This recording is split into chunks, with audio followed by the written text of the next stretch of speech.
The thrill of hope. A thrill of hope, the weary world rejoices, for yonder breaks a new and glorious morn. O holy night! Does Christmas thrill you? Children get so excited at the coming of the season, and often we might feel a bit of a charge through experiencing their amazement. But the chores we go through to provide that for them are often the very things that rob us from knowing the wonder for ourselves. Plan the party, trim the tree, max out the credit cards, wrap, ship, and take a trip. And that's assuming we are not one of the multitudes who find themselves with a case of holiday blues. So if Christ's coming into this world offers hope, and hope, as the song says, provides a thrill, how do we locate that experience amid the distraction and disillusionment of December? Well, that's the cool thing about hope. Just as total darkness can't hold back the light of a tiny flame, so does even the smallest increment of hope provide joy and purpose. Here are a few scriptures that I've been mulling over on the subject. Faith is assurance of things hoped for, the conviction of things not seen. That's Hebrews 11, verse 1. Notice the parallel between things hoped for and things not seen. Talk about a paradox. Try applying assurance to something your five senses can't detect. It's a challenge. The plus side is that hope through Christ is available to you no matter what you see, hear, or feel. It's above your circumstances. We also exult in our tribulations, knowing that tribulation brings about perseverance, and perseverance brings about proven character, and proven character brings about hope. And hope does not disappoint, because the love of God has been poured within our hearts through the Holy Spirit who was given to us. That's from Romans 5, verses 3 to 5. Do you ever hear people say, I don't want to get my hopes up, because they're afraid of being disappointed?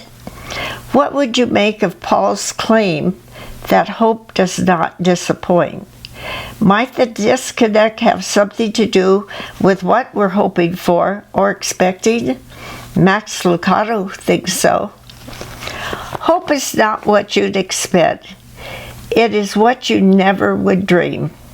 It's a wild, improbable tale with a punch me, I'm dreaming ending. Hope is not a granted wish or a favor performed. No, it's far greater than that. It's a zany, unpredictable dependence on a God who loves to surprise us out of our socks and be there in the flesh to see our reaction. Love hopes all things, but now abide faith, hope, and love. But the greatest of these is love. 1 Corinthians 13, verses 7 and 13. Ever wonder why faith, hope, and love are the greatest virtues, apparently in that order? Maybe hope isn't actually something we do, but something we receive like grace. If it's true, without faith it is impossible for us to please Him. Hebrews 11, verse 6. Perhaps it's conversely true that without hope it would be impossible for Him to please us. The same verse says that God is a rewarder of those who seek Him. Is hope that reward? I mean, if faith is what we give to God, and hope is what He gives to us, then we have a dynamic of a relationship. With that in place, we can love. So love is built on hope, which is built on faith. For hope to exist, unfortunately, it looks like there has to be hopelessness first. A perfect world would have any need of hope. Deliverance arrives undeservedly and perhaps unexpectedly, just as in the unlikely way God came to earth to provide a once and for all substitute for all the sins of all men on the first Christmas. That's why things can look bleak, but that's where hope lives.